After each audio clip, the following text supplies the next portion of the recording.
लोगों का ये सवाल होता है कि अगर वो अपने पहले वाले वकील को चेंज करके दूसरे वकील के पास जाएंगे, क्योंकि उन्होंने पहले वाले वकील साहब से अपनी ढेर सारी कॉन्फिडेंटल बातें बता दिया, अपने ऑफेंस के बारे में बता दिया है। तो उनको ये डर रहता है, उनको ये अप्रीहेंशन रहता है कि जब उस वकील साहब को छोड़ के दूसरे वकील साहब के पास जाएंगे तो वो वकील साहब उनकी बातों को लीक कर देंगे और उनके केस में उनको नुकसान पहुंचाएंगे। तो ये बातें कितनी सही है? तो इसका सीधा जवाब है कि एडवोकेट एक्ट है और कोई भी एडवोकेट होता है उसकी एक प्रोफेशनल एथिक्स होती है।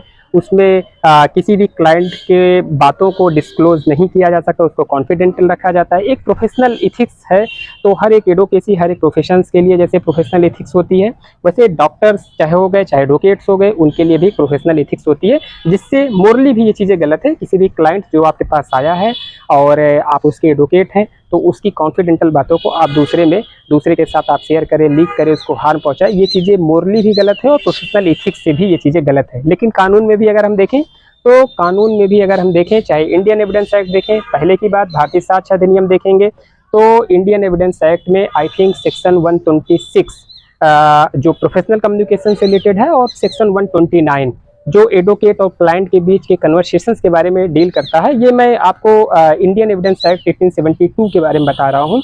और अगर नया वाला देखा जाए तो I think section 134 of the भारतीय साक्ष्य अधिनियम जो रिसेंटली 1 जुलाई 2024 से जो अप्लीकेबल है, उसमें भी इसके बारे में लॉ ने बहुत क्लियर कट बताया है कि अगर कोई क्लाइंट अपनी कॉन्फिडेंशियल इंफॉर्मेशन को अगर अपने एडवोकेट के साथ शेयर करता है तो एडवोकेट उसको ड्यूटी बाउंड नहीं है कि उसको वो कोर्ट में एज ए टेस्टमनी उसके एडवर्स में उसको यूज़ करे। ये एक प्रिविलेज कम्युनिकेशन इसे बोला जाता है कि क्लाइंट और एडवोकेट के बीच में, हस्बैंड और वाइफ के बीच के कम्युनिकेशंस को ऐसा नहीं है कि उसको आप कोर्ट में एक्यूज्ड के अगेंस्ट में उसको आप यूज़ कर सकते हैं। तो बहुत क्लियर है। तो लोगों को जो डर है कि पुराने वकील साहब उसके जो वीकनेस है केस के बारे में,